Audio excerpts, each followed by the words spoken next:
All right, today we're going to be talking about shoulder external rotation, how it affects just everyday life and the golf swing, and one move that you can isolate to help build that. Now, shoulder external rotation, you'll see it a lot of times in the gyms. Guys or girls will have bands attached and they're doing this little warm-up thing, whether they're doing prehab or rehab, or they're just yanking at it and they're throwing their whole bodies. That is external rotation of the shoulder.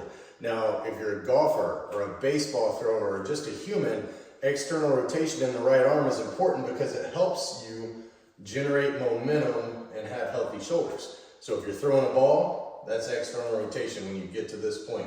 If you're a golfer, we assess external rotation from golf posture. Reason being, I want you to check this out. In relation to my spine, if I cannot get this forearm past spine angle, then as a right-handed golfer, this elbow is going to want to fly, which creates all sorts of issues when it comes to swing plane and distance control and consistency. If you're lacking that in your left shoulder, let's say you're below spine angle, you can't get there. Well, as a right-handed golfer, you're not going to be able to have that follow-through. This left elbow is going to do what we call chicken wing, which is terrible for consistency and distance, and it just looks bad. If you're doing the slow-mo videos, it looks terrible. So anyways, assess it. Check yourself out. Can you get past spine angle without your back arching and flaring up? Can you just get this arm behind your spine? If you can, you don't need to do this move. But if you're struggling and your arm gets to here and you start arching your back, that means we need to add some shoulder mobility. So you can either utilize a yoga block, see how this black pad's a little smaller, or I'm a big fan of utilizing a towel. Now here's the move. What I want you to do is lay down, and I want you to stack up blocks enough that when you're in this position, 90 degrees, you feel some tension and a stretch in your shoulder. If that's easy, and you can lay here comfortably and breathe, then let's go a little bit higher. Right here. If that's easy, a little bit higher. And I want you to go until you find where your body's in alignment, but you get a nice stretch in your shoulder blade.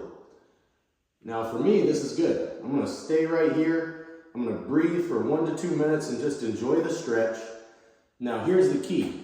After you breathe for 1 to 2 minutes, I want you to visualize like you're trying to drive your hand into the towel or your yoga block.